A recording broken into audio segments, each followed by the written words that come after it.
Service in Norman has issued a severe thunderstorm warning for Northwestern Lincoln County in central Oklahoma, Southeastern Logan County in central Oklahoma, South Central Payne County in central Oklahoma, until 4:45 a.m. Central Daylight Time.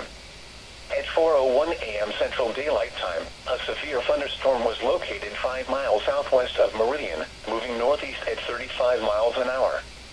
Expected hazards include 60 miles an hour wind gusts and quarter-size hail.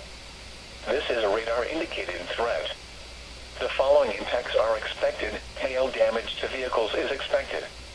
Expect wind damage to roofs, siding, and trees.